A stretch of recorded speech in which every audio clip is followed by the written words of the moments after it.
সনাতনীদের অস্তিত্ব রক্ষায় হাতে গদা ও ত্রিশূল নেওয়ার পরামর্শ সুদীপ্ত দাসের। भारत माता की जय श्री राम। हम लोग के बीच জগদলের গোলঘর পার্কে পরিবর্তন সংকল্প সভায় ঝাঁঝালো বক্তব্য রাখলেন বীজপুরের তরুণ তুর্কি নেতা সুদীপ্ত দাস। পাশাপাশি সনাতনীদের অস্তিত্ব টেকাতে একাধিক নিদান দিলেন যুব সমাজের আইকন সুদীপ্ত দাস। তার নিদান, মঙ্গলবার বজরংবলীর উপোস করলে চলবে না, বজরংবলীর মতো হাতে গদা নিতে হবে। দশমীর দিন মা দুর্গাকে শুধু বরণ করলে হবে না, প্রয়োজনে মা দুর্গার মতো হাতে ত্রিশূল নিতে হবে। ভগবানের থেকে আমরা শিক্ষা নিই না। এখানে আমার যারা যুবক ভাইরা আছে, যা মা বোনেরা আছে, তাদেরকে বলি, মঙ্গলবার শুধু বজরংবলীর উপোস করলে উপর থেকে বজরংবলী খুশি হতে পারেন না।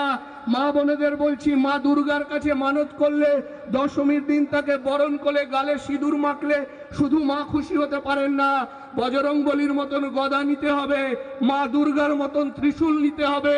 তবে উপর থেকে ভগবান খুশি হবে যে আমার সন্তানরা আমার যোগ্য হয়েছে।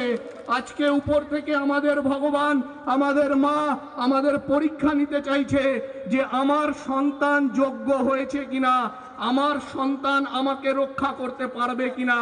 আমাদেরকে বড় করে দিয়েছে, আমাদের ধর্ম, আমাদের সংস্কৃতি আমাদের যুবক বানিয়েছে, আমাদের বাহুতে শক্তি দিয়েছে, আমাদের বড় করেছে। এবার সময় পরীক্ষা দেওয়ার। তাই আগামী দিনের সরকার হোক, সংস্কৃতি বাঁচানোর সরকার, প্রতি হাতে কাজ দেওয়ার সরকার, কলকারখানা হওয়ার সরকার, বেকার যুবকদের সরকার, শিক্ষিত মানুষের সরকার, এই দুর্নীতিপরায়ণ চোর জোচ্চোর লুটেরাদের সরকার আর নয়। তাই এই সভা থেকে গিয়ে, এখান থেকে ফিরে গিয়ে আর মাত্র 3টে মাস, এই 3টে মাসে বাঙালির ভবিষ্যৎ নির্ধারণ হবে। এই 3টে মাস আমাদের 4টে মাস পরিশ্রম করতে হবে এবং শপথ নিতে হবে, ঐক্যবদ্ধ হতে হবে যে আগামী নির্বাচনে তৃণমূল কংগ্রেসকে আমরা এই বাংলা থেকে দূরে করব এবং বাংলাকে যারা শেষ করছে সেই বাঙালি বিরোধী শক্তিকে শেষ করব। এদিন তিনি একযোগে ঘাসফুল ও বামেদের নিশানা করে। সুদীপ্তের দাবি, 34 বছর সিপিএম এবং 15 বছর তৃণমূল হিন্দু বাঙালিদের মেরুদণ্ড ভেঙে দিয়েছে। পরিস্থিতি যেদিকে এগোচ্ছে তাতে আগামী দিনে বাঙালিরা ডাইনোসরে পরিণত হবে।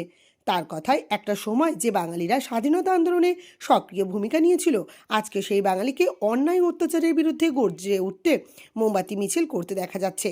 সুদীপ্তের সংযোজন, অন্যায়ের বিরুদ্ধে যেমন মোমবাতি হাতে মিছিল করতে হবে, তেমনি প্রয়োজনে প্রতি হাতে অস্ত্রও তুলে নিতে হবে। বলতে খুব দুঃখ লাগে যে 34 বছরের সিপিএম এবং 15 বছরের তৃণমূল, আমাদের ভারতীয়, আমরা হিন্দু, আমাদের বাঙালিদের মেরুদণ্ডটা ভেঙে ফেলেছে। এবং মানুন, যারা না মানুন, এটা জেনে রাখুন, যেদিকে পরিস্থিতি যাচ্ছে, আগামী দিনে আমরা বাঙালিরা ডাইনোসরে পরিণত হব। আজ থেকে 25, 30, 50 বছর পরে লোকে জানবে যে বাঙালি বলে একটা জাতি ছিল। পালাতে পালাতে আমরা কিন্তু কোনায় এসে ঠেকেছি, দেওয়ালে পিঠ ঠেকে গেছে, আমাদের আর পালানোর জায়গা নেই। যে বাঙালি স্বাধীনতা আন্দোলনে সক্রিয় ভূমিকা নিয়েছিল, আজকে সেই বাঙালিকে এই অন্যায় অত্যাচারের বিরুদ্ধে গর্জে উঠতে মোমবাতি দিয়ে মিছিল করতে দেখা যায়।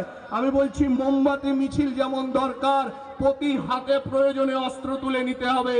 রাজ্যের শিল্পের দৈন্যদশা নিয়ে পদ্মশিবিরের লড়াকু যুব নেতার বক্তব্য, বাংলায় কলকারখানা ধোয়া দেখা যায় না। সামান্য কাজের জন্য বাংলায় বেকার যুবক যুবতীদের ভিন রাজ্যে যেতে হচ্ছে। উচ্চশিক্ষিত বেকার যুবক যুবতীদের দিল্লি, মুম্বাই ও ব্যাঙ্গালোর যেতে হচ্ছে। তার দাবি, বাংলার সাধের সেক্টর 5-এ আজ তালা পড়েছে, এখন বেকার যুবক যুবতীদের ব্যাঙ্গালোর যেতে হচ্ছে।